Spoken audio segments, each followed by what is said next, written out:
Las defensas aéreas iraníes han derribado unos 45 drones MQ-9 Reaper desde febrero de este año, cuando Estados Unidos inició junto al régimen de Israel la guerra contra Irán. Una pérdida que supera los 1.300 millones de dólares. El diario The Washington Post informó este jueves, citando a 3 funcionarios estadounidenses, que el ejército norteamericano ha perdido estos 45 costosos aparatos no tripulados, cuyo valor oscila entre los 30 y los 50 millones de dólares cada uno, durante los casi 6 meses de conflicto contra Irán. Sumo otra publicación. El periódico israelí The Jerusalem Post reveló el jueves que los mandos del ejército sionista se han mostrado sorprendidos con la capacidad de Irán para recuperar rápidamente sus capacidades militares. 4 meses después del alto al fuego iniciado en abril, los funcionarios del ejército israelí, incluidos los de la agencia de inteligencia el Mossad, están observando una recuperación, dicen, sorprendentemente rápida de Irán, que no esperaban, y no solo en un área específica, sino en muchas áreas, incluidos los misiles balísticos. Y mientras las autoridades iraníes aseguran tener el control del estrecho de Hormuz, el vicepresidente de Estados Unidos ha afirmado que Washington es quien lo tiene, afirmando que bajarán los precios del petróleo y del gas. Lo revisamos todo hoy en Detrás de la Razón. Les saludo Osvaldo Canales. Bienvenidos. El canciller iraní Seyed Abbas Araghchi ha reiterado que la inseguridad en el estrecho de Hormuz es el resultado de la agresión tanto de Estados Unidos como de Israel contra Irán. De hecho, Araghchi hizo estas declaraciones durante unas conversaciones telefónicas mantenidas el jueves con sus homólogos de Grecia y de Austria. El canciller iraní, al señalar la continuidad de las acciones ilegales y agresivas de Estados Unidos contra Irán, incluida la persistencia en el bloqueo naval y también la violación del memorando de entendimiento firmado el 18 de junio, enfatizó la determinación del país persa en defender sus intereses y también su seguridad nacional. Bien, conocido ya varios detalles respecto de lo que ha acontecido durante las últimas horas, quiero que revisemos quiénes nos acompañan para el programa del día de hoy.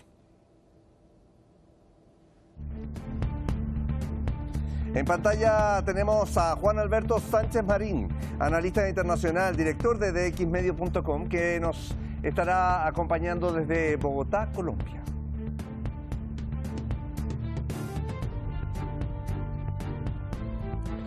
Junto a él también nos acompañará el día de hoy Wadi Calvo, analista internacional, escritor, periodista, especialista en conflictos africanos y del mundo islámico contemporáneo.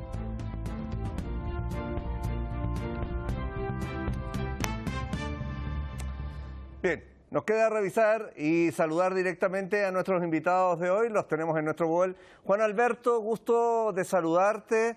Te agradezco también que hayas contestado nuestra llamada y al mismo tiempo nos sumamos como equipo a todo lo que está viviendo Colombia hoy en día. Hay que estar presentes también con los pueblos de Latinoamérica que ya ha ocurrido hace tan poco ahí en Venezuela. Hoy día les toca a ustedes en Colombia enfrentar un terremoto tan fuerte y tal magnitud con obviamente el costo humano, que es lo más doloroso, ¿no? ¿Cómo estás? Muchísimas gracias por estar con nosotros.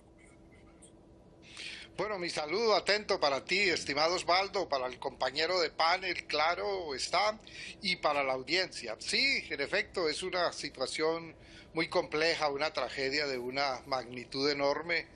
Y bueno, la situación esperemos que se pueda superar pronto. De todas maneras, no son las mejores condiciones desde muchos puntos de vista para superar la demora en las ayudas del propio gobierno, las cortapisas puestas a la entrada de las personas que pueden rescatar en horas cruciales. Bueno, es otro tema, pero sí es una situación complicada. Claro, y obviamente no nos queremos quedar ahí aparte como si esto no existiera, cuando sin duda es lo más latente y tenemos que estar pendientes y presentes también con el pueblo colombiano hoy en día. Bueno, también estamos con Wadi Calvo, desde Buenos Aires, Argentina. Wadi, gracias por contestar nuestra llamada, muchísimas gracias por también compartir el análisis del día de hoy. ¿Cómo estás? ¿Qué tal? Gracias por la invitación, mi solidaridad con Colombia por el terremoto y por la desgracia electoral que ha sufrido, ¿no es cierto? Bien, poco a poco ahí los pueblos y los ciudadanos también se pueden ir dando cuenta cuando las cosas quedan sobre la mesa, sobre todo en temas tan complejos como estos. Bien, los llevo, bueno, sin duda los aparto, hacia Asia Occidental. El tema de hoy también tiene que ver mucho con la preparación que ha tenido Irán durante estos meses de la guerra, que se impuso el 28 de febrero. Recordemos que en menos de un año Irán ha tenido que enfrentar estos dos fuertes golpes al territorio, pero que ha sabido mantenerse. Juan Alberto, quiero comenzar contigo en este caso. Irán denuncia que Estados Unidos e Israel cometieron violaciones de las más graves, en este caso, hacia el derecho internacional humanitario de la historia moderna mediante la agresión que ha tenido parte ahí en el país persa. Ahora, con motivo lo hacen del 77 aniversario de la adopción de los 4 convenios de Ginebra. La Cancillería de Irán recordó que estos tratados adoptados el 12 de agosto de 1949 permiten dar cuenta, sin duda, de lo que ha ocurrido durante estos meses de ataques contra Irán. ¿Qué está dejando esta guerra a la vista como legado en materia de derechos humanos, Juan Alberto, considerando que aquí se puso en tela de juicio? Bueno, muchos dicen, el derecho internacional quedó patente, que no está siendo respetado desde lo que hemos vivido en los últimos años ahí en la Franja de Gaza, pero acá estamos hablando también que comenzaron a materializarse desde el primer momento, el 28 de febrero, cuando se ataca la escuela de Minab en el sur, cuando se asesina al líder de Irán, bueno, y mucho más. El legado, si hablamos del legado, el más doloroso y peligroso que deja esta agresión es la demolición definitiva del derecho internacional humanitario. Al conmemorarse este nuevo año de los convenios de Ginebra del 49, es un balance desolador. Aquellos principios creados para proteger a civiles y limitar la barbarie han sido reducidos a cenizas por ese unilateralismo occidental. Entonces, Estados Unidos y el régimen sionista, el régimen de Tel Aviv, han impuesto la doctrina de la impunidad absoluta. No estamos ante excesos aislados, estamos presenciando es una estrategia plenamente deliberada, asesinatos selectivos, bombardeos a infraestructuras vitales, ataques flagrantes, a sedes diplomáticas, el uso criminal de la coerción económica. En fin, aquí me quedo diciendo los elementos de este listado atroz, porque hay que decirlo con toda claridad, es decir, esas medidas coercitivas unilaterales que se han aplicado contra Irán constituyen un crimen de lesa humanidad. Es solo una guerra silenciosa, un castigo colectivo diseñado para golpear el bienestar, la vida cotidiana de la población iraní. El llamado, ese orden que tanto se pregonó basado en reglas, eso no ha sido más que una farsa neocolonial. Es una herramienta para someter realmente al sur global, como mientras los agresores violan cada tratado sin consecuencia alguna, eso sí amparados en el chantaje del veto en Naciones Unidas. Entonces, Osvaldo, el legado actual es la quiebra moral de la arquitectura de posguerra, pero también marca el inicio de una ruptura histórica, es decir, los pueblos del mundo ya no creen en esa falsa, digámoslo, moralina occidental. Entonces, la defensa de los derechos humanos, yo creo que es muy importante descolonizarla, y el único camino es la construcción de un orden multipolar, donde la soberanía, donde la dignidad, esos sean elementos o factores no negociables frente a la tiranía imperial. Entonces hay que empezar por recuperar la justicia, porque está herida por completo. Hacia ese horizonte yo creo que debe orientarse y tiene que dirigirse la humanidad si queremos salir de este estado de caos, de supremacismos, de matonería. Y parafraseando, ya que nos acompaña un compañero argentino, parafraseando a ese libro maravilloso al Martín Fierro, hacia allá hemos de dirigirnos.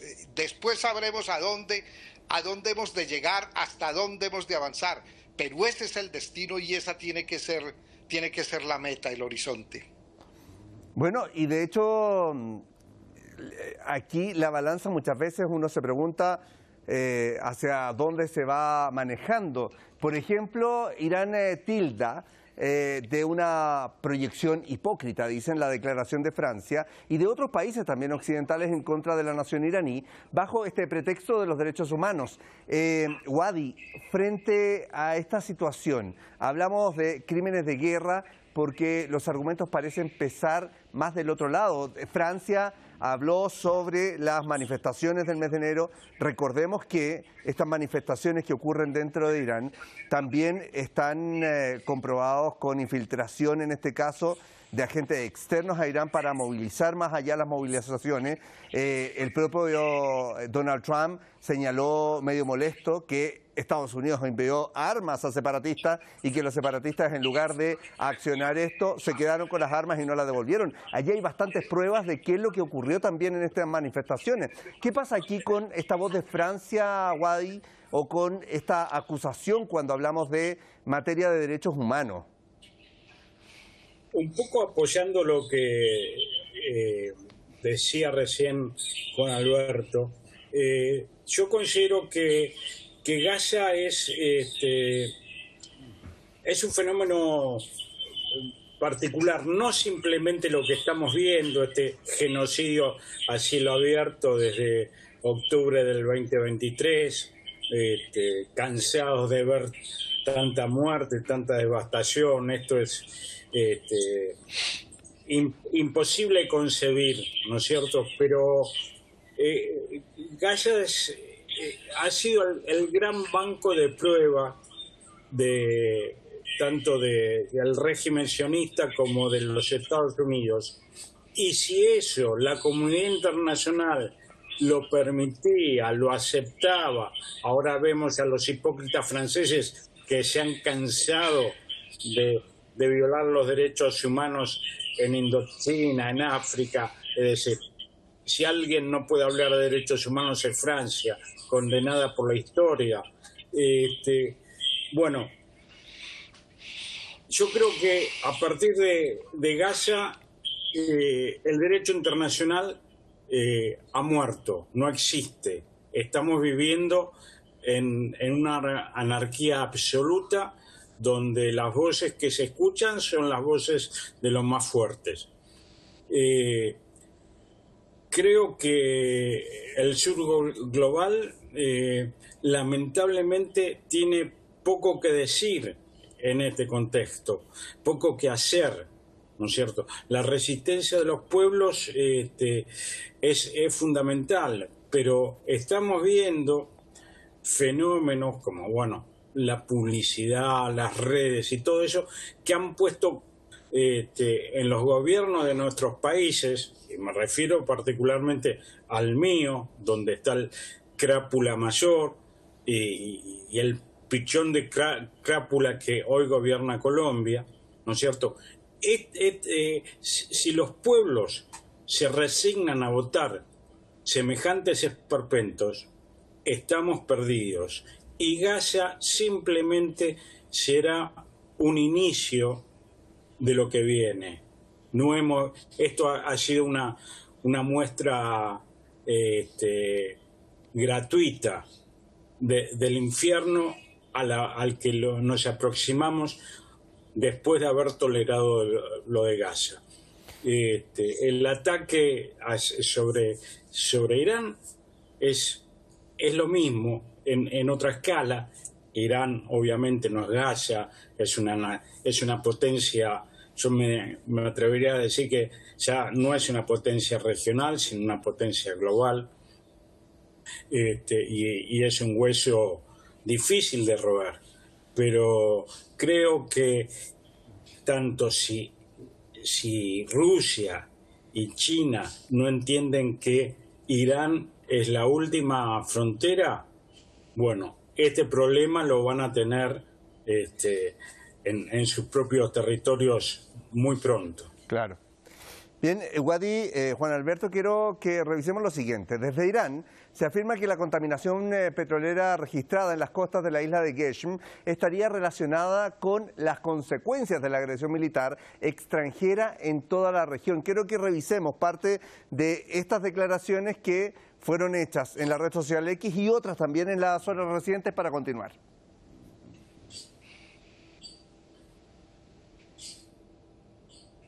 internacionales, Qasem Garibabadi, afirmó que la contaminación petrolera registrada en las costas de la isla de Keshm estaría relacionada con las consecuencias de la agresión militar extranjera en la región. Según el funcionario, estos daños ambientales refuerzan la necesidad de que Irán, como país ribereño del Golfo Pérsico, tenga un papel central en la gestión del estrecho de Hormuz. Por su parte, Ebrahim Assisi, presidente del Comité de Seguridad Nacional y Política Exterior del Parlamento iraní, advierte que la dependencia de influencias extranjeras puede poner en riesgo la soberanía de los países de la región. El legislador asegura que cualquier inestabilidad derivada de esas alianzas recibirá una respuesta firme por parte de Teherán. En la misma línea, Mohammad Mokhber, asesor del líder de la Revolución Islámica de Irán, el ayatollah Seyed Mojtaba Khamenei, destaca que la estrategia del liderazgo iraní de pasar a una fase ofensiva de la guerra, de no cumplirse las condiciones exigidas por el país persa, cambiará el equilibrio estratégico de poder en el mundo. Asimismo, afirma que la vía más sostenible hacia un nuevo orden regional pasa por establecer un mecanismo económico y de seguridad en el estrecho de Hormuz independiente de las garantías militares de Estados Unidos. Desde Rusia, el representante permanente ante las organizaciones internacionales en Viena, Mikhail Ulyanov, cuestiona la postura de Washington. En su mensaje, afirma que Estados Unidos busca garantizar la libertad de navegación en Hormuz después de haber provocado las condiciones que afectaron esa misma seguridad. El senador demócrata Chuck Schumer critica al secretario de Guerra de la administración Trump, Pete Hegseth, y exige su destitución inmediata por su fracaso frente a Irán. Añade que debido a su estrategia para presionar a Teherán en aguas internacionales, los marineros estadounidenses están pagando un precio horripilante e inconcebible. Bien, y quiero quedarme con lo último, voy con Juan Alberto. A ver, Juan Alberto, veíamos varias reacciones, pero a ver, si hay una cosa que entender es que estamos cerca de las elecciones de medio término. Por lo tanto, los demócratas en Estados Unidos están sin duda haciendo lo que en su momento hizo el propio Trump con el gobierno de Biden, que es empezar a sacar crédito también de los errores que se han ido cometiendo, sobre todo con esta guerra. El secretario demócrata Chuck Schumer critica al secretario de guerra de la administración Trump, a Pete Hegseth, y le exigen la destitución inmediata, dicen, por el fracaso frente a Irán. Se añade además que debido a la estrategia de Hegseth para presionar a Teherán en aguas internacionales, los marineros estadounidenses están en este caso pagando el precio horripilante, lo tilda, e incomprensible. ¿Qué pasa hoy día con la confianza sobre el tema militar y el ejército estadounidense propiamente tal, Juan Alberto?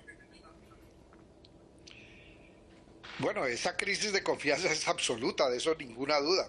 El mito del portaaviones invencible, eso se hundió. Las palabras de Schumer no son un llamado a la paz, eso también es cierto, son sencillamente el síntoma del pánico imperial, eso no tiene otra denominación. Buscan un chivo expiatorio en Hegseth, pero el fracaso no es de un ministro inepto, que lo es y bastante, pero se trata de un colapso estructural del Pentágono mismo. Estados Unidos creyó que podía patrullar el mundo como si fuera el patio trasero de todo el globo, y hoy sus marineros pues están atrapados, son rehenes de una estrategia arrogante, pero además de arrogante, suicida. Fueron enviados a morir para proteger los intereses sionistas, los intereses corporativos. La Armada estadounidense se enfrenta a una disuasión asimétrica muy superior. Los enjambres de drones, los misiles hipersónicos de Irán y bueno, en general del eje de la resistencia, eso volvió obsoleta cualquiera de esa maquinaria naval propia del siglo XX. Ahora, ¿qué pasa con la tropa? Que es un punto que tú tocas. ¿Qué es lo que ocurre ahí? Pues que hay una fractura psicológica intensa, una crisis de reclutamiento sin precedentes. El soldado norteamericano ya sabe que no pelea por ese cuento de la libertad, sabe que es carne de cañón para un lobby belicista y están pagando un precio muy fuerte, como dice este señor Schumer, porque Washington se niega a aceptar esta nueva realidad multipolar. Entonces, el complejo militar industrial solo sabe fabricar guerras, pero ya no sabe la manera de ganarlas. La tecnología aislada ya no basta frente a pueblos que defienden su propia existencia. Entonces esa maquinaria occidental pierde sentido. El soldado estadounidense sufre hoy el síndrome del declive, es eso. Ven cómo sus bases son vulneradas constantemente, ven cómo sus destructores deben retroceder en el mar. Esta crisis no se cura cambiando nombres. Destituir a Hex es puro y simple espectáculo, teatro político. Eso es maquillar lo que bien pudiéramos llamar el cadáver estratégico del imperio. Creyeron poder estrangular a Irán, a Teherán, en sus propias aguas además, y terminaron sitiados por la soberbia de ellos mismos. La hegemonía marítima de Washington ha muerto. Mejor dicho, en el Golfo Pérsico ya es historia, y ningún cambio en el gabinete de Trump, de Donald Trump, pues eso la va a resucitar. Eso sí, démoslo por seguro. Bueno, de hecho, informaciones que han salido en las últimas horas también muestran las preocupaciones en cuanto a las condiciones que tienen a bordo de los propios portaaviones de Estados Unidos, en este caso los Marines, que llevan más de 250 días y, como tú decías, a la deriva, y que muchos incluso han tenido conductas bastante complejas en lo psicológico por sentirse literalmente atrapados en medio de toda esta situación. Son como 9 meses los que están allí a bordo sin desembarcar en medio del mar. Ahora, Wadi, la defensa aérea iraní, esto es bastante llamativo, ha derribado unos 45 drones MQ-9 Reaper desde febrero hasta la fecha. Una pérdida que supera se calcula en 1.300 millones de dólares. El diario The Washington Post informó el día jueves, citando a 3 funcionarios estadounidenses, de que el ejército norteamericano ha perdido estos 45 costosos drones o aparatos no tripulados, cuyo valor oscila entre los 30 y los 50 millones de dólares cada uno.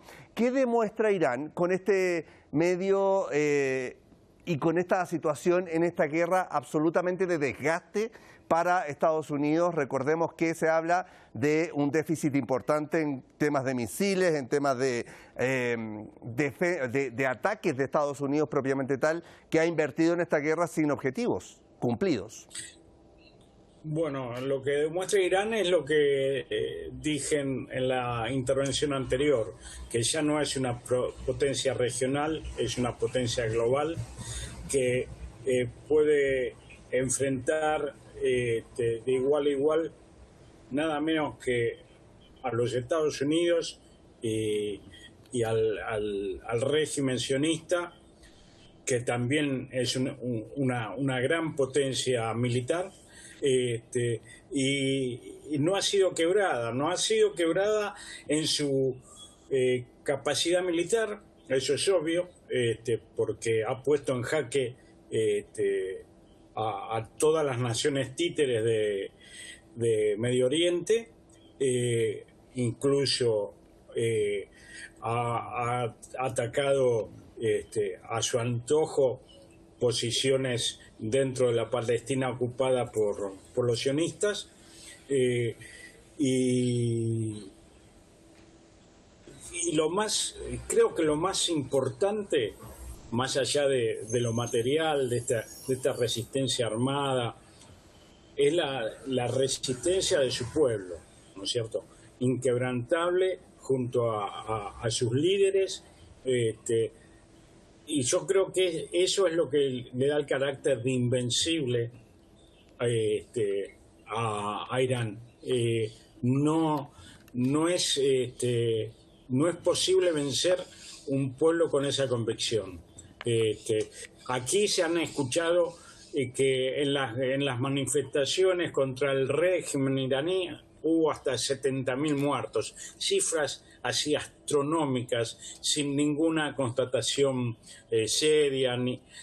Y yo digo, si un gobierno que atacó a su pueblo de tal forma es sostenido de esta manera, evidentemente todo lo que se ha dicho sobre el gobierno de la revolución iraní es mentira, es falso, y lo está demostrando material y moralmente. Así que, ¿qué decir? Es todo gloria para el pueblo iraní, ¿no es cierto?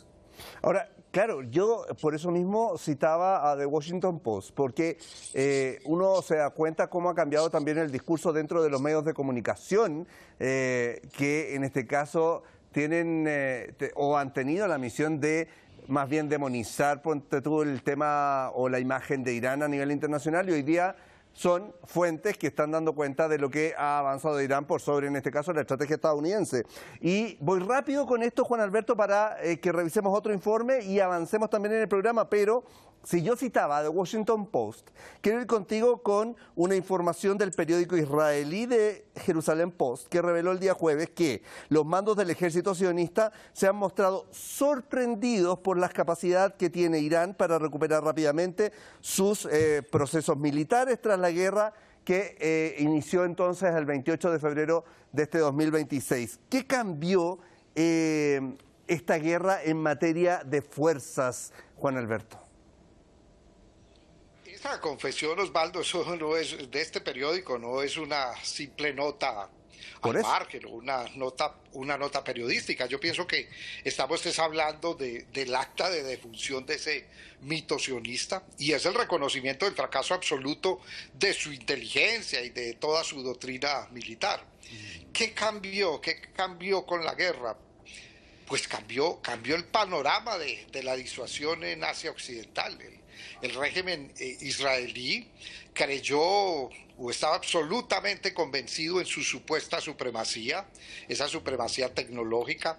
Yo diría que se creyeron su propio mito, pensaron que atacando infraestructuras dejarían a Irán de rodillas por décadas. Guadi lo menciona muy bien, más allá de la parte armamentística, bélica, esa sorpresa tremenda con ese pueblo cohesionado, unido, una civilización milenaria, una cultura muy fortalecida. Entonces se encontraron con una realidad devastadora estos agresores. La fuerza militar de Irán no depende de cadenas de suministro extranjeras, no compran su seguridad, la fabrican. La rápida generación o más bien regeneración de Irán demuestra esa capacidad de adaptación, o lo que llaman resiliencia, de su industria de defensa, de su pueblo, sus fábricas subterráneas, sus ciudades de misiles, el mando descentralizado, esa manera de organizarse, en fin, todo está diseñado para absorber golpes, por sorpresivos, por traidores y por intensos y duros que sean, y para además una disposición para contraatacar en tiempo récord, reponerse y contraatacar. Mientras Israel mendiga un puente aéreo desesperado desde Washington para reponer sus interceptores, pues Irán multiplica ese arsenal con total soberanía y autonomía.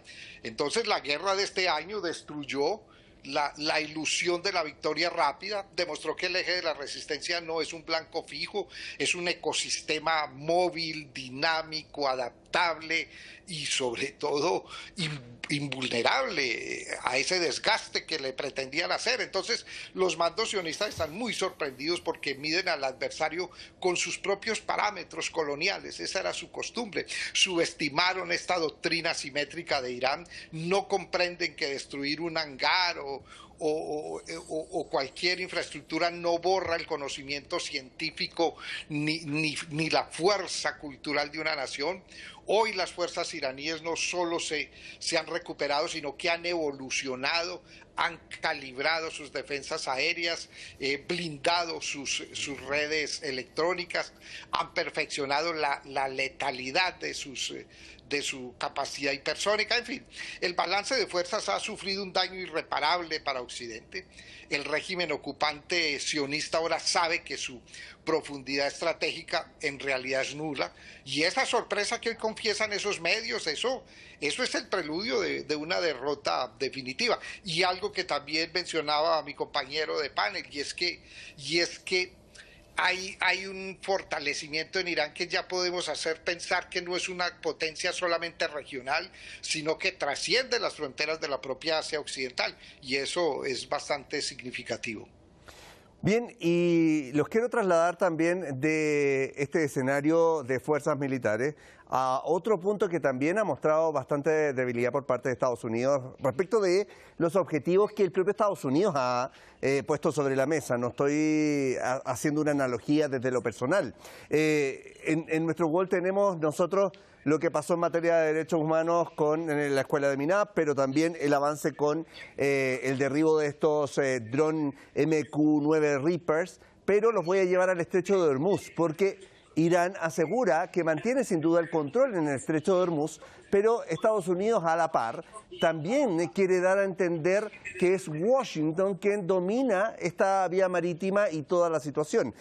Irán sostiene que el estrecho de Hormuz está bajo su control y su gestión, mientras que el vicepresidente estadounidense J.D. Vance asegura que el control del estrecho se ha convertido sin duda en uno de los principales objetivos de la guerra. Washington dice buscar dos materias o dos temas, veíamos allí en el informe, que es mantener el flujo del petróleo y el gas desde los países del Golfo Pérsico y evitar al mismo tiempo que Irán desarrolle un arma nuclear. Y volvemos al tema de siempre, que ha sido la piedra de tope para Estados Unidos. ¿Qué pretende en este caso Washington cuando hasta el momento no ha conseguido materializar sus objetivos sobre el estrecho de Hormuz? J.D. Vance dice, sí, en la última jornada bajó el precio del petróleo, pero tenemos una semana de alza sin duda en el crudo a nivel internacional. Bueno, respecto al estrecho de Hormuz, yo estoy todavía a 4 o 5 meses de iniciar el conflicto. No puedo salir de mi asombro, porque el estrecho de Hormuz estaba allí desde mucho antes del comienzo de la guerra. No entiendo cómo cuando se planteó el ataque a Irán, no hubo un plan B para evitar justamente el control absoluto del estrecho por parte de Irán. Hasta el 27 de febrero el tránsito era libre, no había mayores inconvenientes, el flujo era absolutamente normal. Fueron las operaciones de Estados Unidos y los sionistas los que produjeron esta hecatombe, y que hasta ahora creo que a Occidente le estaba pagando bien barata, porque en cuanto se coordine el cierre de Hormuz con el de Bab al-Mandeb, quiero ver a Occidente cómo se arregla, ¿no?, con esto. Entonces, lo que yo no entiendo es la falta de previsión, de estrategia, antes de iniciar esta guerra, de no haber tenido un plan B para anticipar la primera jugada que iba a hacer Irán, que era controlar Hormuz y regular según sus necesidades y sus intereses el tránsito por el estrecho, ¿no es cierto? Entonces, esto muestra lo amateur que ha sido esta guerra, más allá de los daños que esta bestialidad ha producido. Pero estamos en manos de una banda de improvisados, porque no haber pensado en cómo se evitaba esto, demuestra su improvisación, ¿no es cierto? Entonces, ¿qué podemos decir? Que Irán, no por nada el ajedrez se terminó de conformar como lo conocemos hoy en Irán. Son grandes jugadores de ajedrez y saben mover cada pieza en su momento oportuno y en el cumplimiento de sus necesidades, ¿no es cierto? Y lo está mostrando claramente. Torpeza absoluta de parte de la alianza, como yo la llamo, la alianza Epstein, y enfrentar a un enemigo que no sabían quién era, donde han fallado toda la inteligencia, donde ha fallado todo, porque nadie tenía en cuenta de que Irán tenía condiciones y capacidades para dar la respuesta que dio, ¿no es cierto?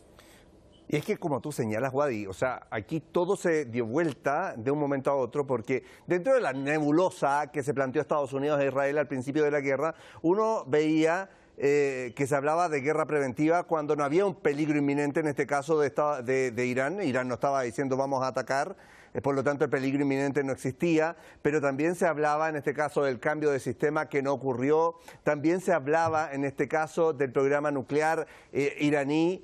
Y hoy día vemos, la semana pasada revisábamos cómo los medios de Estados Unidos decían que estaba tan atrapado Donald Trump que incluso podría terminar la guerra con la apertura del Estrecho de Hormuz como su broche de oro, que nunca estuvo dentro de los planes porque ya estaba abierto, por lo tanto quedaría igual que antes, y olvidarse del programa nuclear, o sea, incluso dejarlo de lado. Así ha cambiado este escenario. Juan Alberto, quiero seguir con J.D. Vance, porque en este caso J.D. Vance admite además que mantener los bajos precios de la energía es prioridad para Estados Unidos. Recordemos que países de Latinoamérica habían proyectado tal vez un 2026 con un valor del crudo, en este caso, al 65, 70 dólares por barril y tuvieron que asumir el costo hasta 150 y más cuando la guerra estuvo en su punto más alto. Estados Unidos, sin embargo, allí hablan de índices de mercado que obviamente están buscando que baje el precio, pero en la última semana subió un 12% el precio propiamente tal, por lo tanto también se vuelve a caer el argumento. ¿Puede Estados Unidos contener la situación cuando las alzas que han afectado han llegado a su propia población e incluso los expertos dicen, ojo, digamos el otoño en el norte puede llegar incluso a valores por 120 o 140 dólares el barril? Sí, totalmente clara esa situación. Yo creo que es que este vicepresidente lo que hace es confesar, es la confesión de una trampa que se autoimpusieron los Estados Unidos. Es una especie de autoflagelación. El imperio ha chocado contra el muro de esa propia arrogancia, y en este caso la arrogancia energética. ¿Y hasta cuándo, hasta qué punto puede contener esta crisis Estados Unidos? La respuesta es, a mi parecer, es categórica, y es que no puede mantener bajos los precios del crudo mientras se están incendiando el Golfo Pérsico y amenazan las rutas marítimas de Asia Occidental por donde circula en elevado nivel la energía. Entonces, ese aumento del 12%, eso es en una sola semana. Eso no es un accidente del mercado, ese es el costo directo de esa política de agresión del presidente Trump. Cada buque desplegado, cada provocación contra Irán es un impuesto que además se va directo, sin ninguna desviación, al bolsillo del ciudadano estadounidense, en la gasolinera. Washington ya no tiene herramientas reales, sus reservas estratégicas de petróleo, eso lo vemos descender semana tras semana, están exhaustas, desperdiciadas en maniobras electorales del pasado. El mito del autoabastecimiento, ese cuento del fracking, muestra hoy que tiene serios límites, no solo técnicos, sino también financieros. Y lo más importante es el petrodólar. El monopolio del petrodólar se desmorona a pasos agigantados. La OPEP Plus y los países de los BRICS ya no obedecen esos telefonazos que da la Casa Blanca. El mercado global del crudo se mueve, lo vemos claramente hacia Eurasia, se liquidan monedas locales. Eso responde a la realidad multipolar de la que estamos hablando. La contradicción es letal para ese régimen soberbio de Washington. No pueden financiar el genocidio y esa guerra permanente sin asfixiar la economía de su propio pueblo, los bolsillos de sus ciudadanos, que además son sus votantes. Entonces Vance y la élite esta neoconservadora lo que quieren es proyectar fuerza hacia afuera, mientras adentro la inflación tiene pasos galopantes, galopa, y destruye a esa clase trabajadora norteamericana. Es el efecto boomerang de la geopolítica, de una mala medida, de una acción geopolítica que se les volvió adversa. Quisieron asfixiar a Irán con sanciones ilegales y lo que terminaron fue asfixiando a sus propios ciudadanos. Entonces, la era en que Estados Unidos manipulaba al antojo el precio de la energía al nivel global, eso ha terminado, y no solo ha terminado, sino que ha terminado de manera irreversible. Bien, Guadi, a ver, para ir ya concluyendo, ¿qué situación pesa sobre los hombros del presidente Donald Trump a estas alturas? Veíamos en las recientes horas la renuncia de su vocera, estoy hablando de Karoline Leavitt, a 3 meses de las elecciones de medio término. Vemos las encuestas que están marcando el nivel más bajo de aprobación de Trump. Hablamos de estas elecciones de medio término y estas decisiones de guerra en las que Donald Trump no deja de amenazar, pero su entorno le sigue diciendo: presidente, está bajo el nivel de misiles, no tenemos la capacidad de respuesta tan fuerte como la que él pretende con sus propias amenazas. Quizás la pregunta sea, ¿él es consciente de todo esto? ¿Tiene capacidad intelectual para entender esto? ¿O simplemente está siendo operado por una banda de vivillos que están haciendo buenos negocios? Recordemos que con esta guerra, digamos, la familia Trump ha ganado miles de millones de dólares, ¿no es cierto? Se ha beneficiado muchísimo. Quizás en noviembre tenga obligatoriamente que entrar en razón, lo pueda hacer o no, o Estados Unidos tendría que pensar en otra posibilidad, porque yo creo que realmente Trump está totalmente evadido de la realidad. Fue manejado por su yerno, un sionista confeso, y Netanyahu, quizás presionado por los papeles de Epstein, no hay que olvidarse de esto. Entonces, la pregunta es, ¿tiene capacidad mental Trump para entender a qué punto ha llevado no solamente a su país, sino a todo Occidente? Bueno, y les quiero pedir aquí ayuda. Nos quedan solamente un par de minutos, así que vamos a ser súper rápidos para cerrar la semana con lo siguiente. Juan Alberto, bueno, veíamos de hecho a Donald Trump hace un par de días atrás poniéndose la gorra 2028. O sea, ese nivel es de desapego de lo que está ocurriendo dentro del propio Estados Unidos. O sea, en medio de tremendo problema, sigue planteando su candidatura para el próximo mandato. Juan Alberto, 30 segundos. ¿Puede el gobierno de Estados Unidos seguir amenazando sin conseguir avances concretos hoy en día? Te lo pregunto muy rápido. La amenaza permanente, si no tiene el soporte de victorias reales, es la confesión o la declaración de un declive grave. El imperio ha caído en la trampa de su propio teatro, como lo mencioné antes. La respuesta es que Washington no puede sostener este chantaje porque el reloj electoral está corriendo muy rápido en su contra.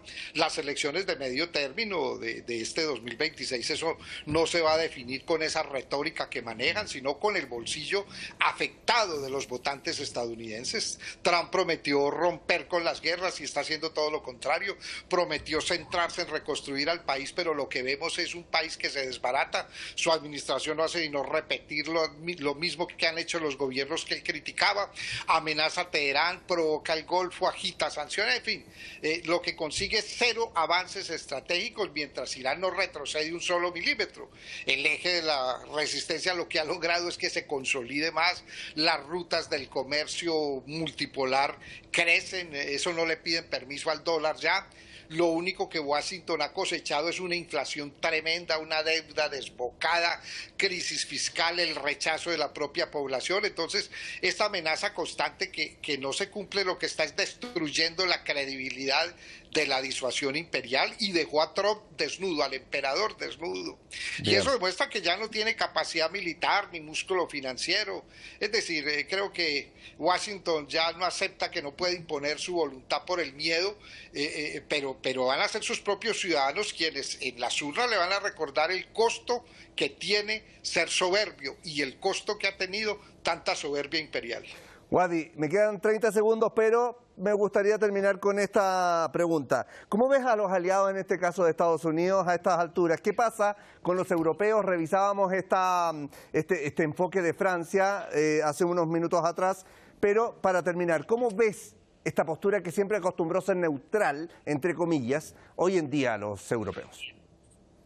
Europa ha desaparecido, no existe. Para ser rápido, se ha convertido en un patio trasero de la voluntad de Estados Unidos. Y más allá de alguna bravuconada de Macron, de Sánchez y demás, están al servicio de los Estados Unidos y del régimen sionista.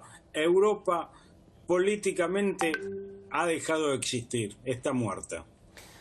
Bien, cerramos el programa de hoy y cerramos la semana, así que quiero agradecerle. Juan Alberto Sánchez Marín, nuevamente un fuerte abrazo en nombre de todo el equipo de Detrás de la Razón y nos vemos prontamente acá mismo en Nuevos Análisis. Hasta la próxima. Gracias, muchas gracias. Wadi Calvo, muchísimas gracias también por el aporte y el análisis en este día viernes. Hasta la próxima.